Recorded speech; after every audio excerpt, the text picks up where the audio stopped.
Merci, Monsieur le Président. Ma question s'adresse au ministre Nicolas Hulot. Monsieur le ministre, je ne peux plus vous qualifier de ministre de la Transition écologique. Vous acceptez sans broncher que la sortie du glyphosate ne soit pas inscrite dans la loi, laissant les lobbies de la chimie continuer à diffuser leurs pesticides et décider de notre santé. Vous validez les projets de bétonnage généralisés, comme le grand contournement ouest de Strasbourg ou le projet Europa City que votre collègue, le ministre Mézard, tente d'imposer sur 300 hectares de terres agricoles pour le plus grand bonheur du groupe Auchan. Vous regardez sans frémir se dessiner une programmation pluriannuelle de l'énergie où tout scénario de sortie du nucléaire a été gommé. Sans doute faites-vous confiance aux philanthropes d'EDF et d'Orano. Vous soutenez sans réserve le projet de poubelle nucléaire Cigéo à Bure, sur lequel l'Andra a déversé des millions d'euros de subventions pour acheter les consciences d'élus et le silence des habitants. 130 ans de suivi assuré pour cet enfer nucléaire, alors que les déchets radioactifs le sont pour des milliers d'années. Là encore, le lobby du nucléaire a su vous convaincre. Enfin, vous abdiquez sans regret sur la déforestation, que ce soit en Guyane avec le projet minier de la Montagne d'Or ou en permettant l'importation de plus de 300 000 tonnes d'huile de palme pour la raffinerie de l'Amed au profit de Total, mais sans doute aussi pour aider votre collègue Le Drian à vendre quelques avions Rafale à l'Indonésie.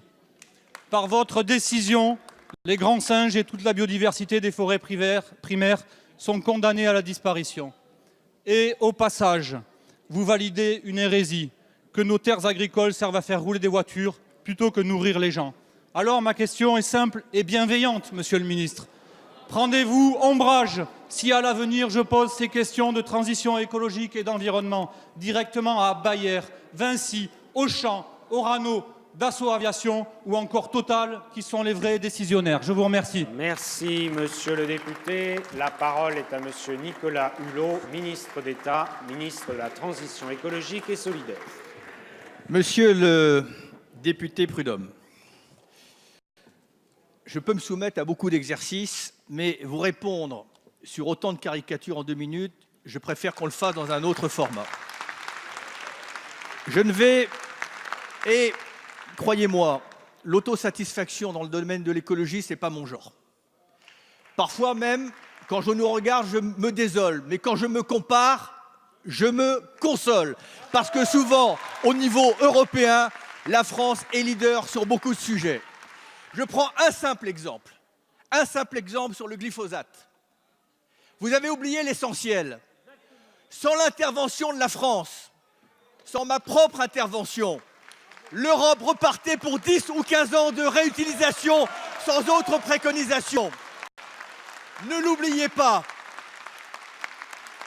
Moi aussi, j'aurais préféré que ça soit inscrit dans la loi. Mais une seule chose compte, c'est que dans 3 ans, nous allons sortir du glyphosate. Et derrière le glyphosate, ce seront toutes les molécules que les nouvelles méthodologies nous auront permis de vérifier ou pas leur toxicité. Nous changeons d'échelle. La différence, c'est qu'avant, on mettait tout sur le tapis. Maintenant, j'ai tout posé sur la table et nous prendrons nos responsabilités. Quant à mon bilan, je le ferai en toute objectivité, en temps voulu.